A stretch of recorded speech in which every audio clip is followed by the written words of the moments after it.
Like where you say, hell no, that's against my morals. It's tough, right? I don't think I want to go there yet. Okay. I don't. But there's a fine line between morals and business. Well, there's keep not a going. fine line. Keep going. I wouldn't say fine line, but my morals is like I don't believe in this because I believe X, Y, Z. However, this is a business. Well, we're not a business, but if one day it gets to the point that it has to be treated like a business, and we are about to land one of the biggest deals this company's ever had, and it contradicts our morals, or at least pushes the buttons, not that it's going to kill our morals, but it's going to push the buttons, then where's the balance? It's like, okay, you're going to make $1 million with this, you be able to pay off your house or buy it, it's going to change your life. It is, and maybe I'm making more of it than it is. I'll give you some other examples, some funnier examples that don't, because Billie Jean King, we talked about before, the famous tennis player, Battle of the Sexes in the 70s, I think it was the 70s, said famously in a beautiful event in Dubai, it was know your value. Bunch of the most successful women on earth went. I would have loved to have been in the center of that. You're talking about some power, kid. Wow. I mean, these women were, woo. And she's speaking to these women. I'll never forget it. She's wearing the green glasses. She's wearing purple. She looks badass. She looks so great. Billie Jean King. She's probably 67 years old. She says, ladies, it's about this: money, power, freedom. Like we talked about in our first pod with OnlyFans. Remember that? And that everyone wants the freedom, but before they get there, they need the power, the ability, you know what I mean? And I could give an example in a second. But money precedes it all. And she was talking to the ladies, basically saying, you got to take care of yours, ladies. Like, don't, you have to get yours. Get the money so you have the power. And then you'll truly have the freedom, because guess who's got the money, power, and freedom right now? The men. Right? But she didn't speak about it in a way that was like exclusive. She spoke openly kind of to everyone. And I took that and I'm like, wow, you're right. I need money in my life, but I don't want it. I'm not looking to go back to a time where we didn't use money and it was all barter or whatever. Good luck with bartering, for God's sake. Here, take my towel. It's worth half a goat. You know what I mean? And you're like, go away, right?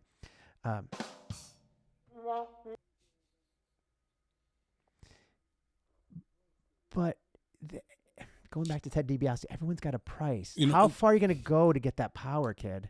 There was a show. I don't think I want to name the name. Maybe sometime else we gotta discuss it away from camera.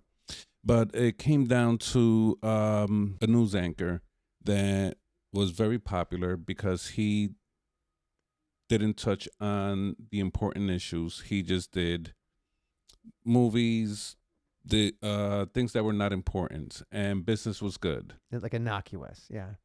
And he was very good at his job. Interviewing celebrities and politicians or whatever, and everything's just very smooth. Doesn't bother nobody. He's incredibly intelligent, and he gets a producer where the producer is like, you know what, you left this person off the hook, you left that person off the hook because you're not asking the right questions, you're not asking the follow-ups. Right. And he says, if you're doing a news show, that your primary job is to deliver the news. Whether it's good or bad, whatever, it's delivering the news, stating the facts. And they got into an argument, and he says something to the effect, the producer said something to the effect, I would rather do a good show for 100 people than a bad one for 1 million people. It makes sense. Now think about that. This is related to what you're saying. It's probably first cousins saying, it is, yeah. Would you do this for all this money or all this attention? Right. It's a great example. That's using the same formula, but kind of switching it a little bit. And it was something that stood with me, and this was recorded 13 years ago. and it was incredible to me. And it's still right today, right? But either way, whether or not it's an endorsement deal or whether or not it's if you're running that story and you're challenging people, some may argue that he was, or they, I don't know who, you said it was him or? He was the anchor. Okay, she was the producer. Okay, there you go.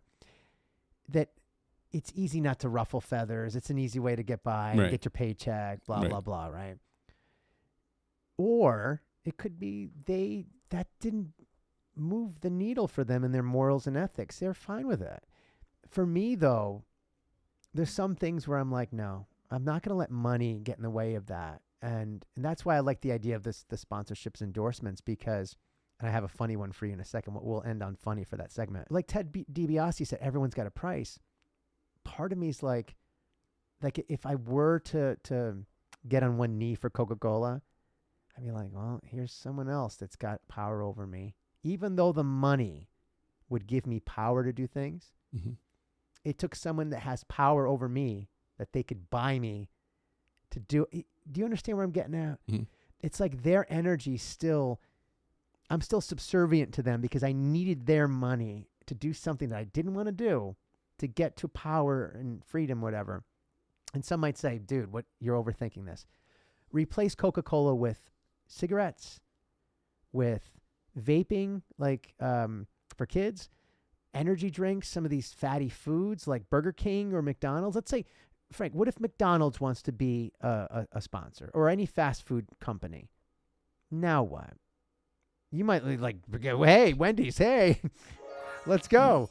You know, I saw a thing the other, I don't know if it's TV or the internet, whatever. The #1 restaurant in the country is McDonald's. Of course it is. Do you know that McDonald's is the #1 toy distributor in the entire world? What, they sell that many Happy Meals? Yes. They Really? are the number one toy distributor in the entire world. With Happy Meals? With the toys for Happy Meals. Wow. Go figure. That's insane. That is insane. You're talking about billions and stuff. You know, there's a sign in our town, billions and billions served. Remember when they used to put the number up there? Do you remember? It was like 7 billion served. Mm-hmm. And now it's like billions and billions served. And I'm like, served what? Served, I don't know.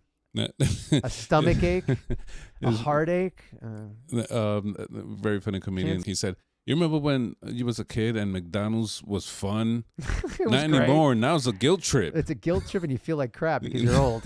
Yay. Yay, McDonald's. You know, like you ate McDonald's in the 80s or 90s, you know, you pretty much decided the hell with my 70s, you know what I'm saying? Yeah, you're like, okay, I could mortgage. It sounds like when McDonald's did Monopoly, right? I could mortgage off my 60s and say, who cares about that? I'm 20. I'm going to be 20 forever. And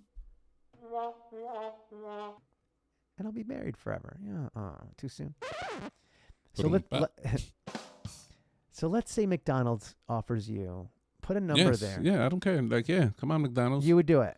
Yeah, and I want. And you'd have to eat Big Macs and stuff on here. I'm not gonna do Big Macs, but you know, whatever. You get me some fries over here, and Quarter pounder, whatever. Yeah, I'll do some fries. I wouldn't do it. And a milkshake. And, I wouldn't do it. That's how dumb I am. I wouldn't do it for you see, no amount of money. This is where we tag team. You know,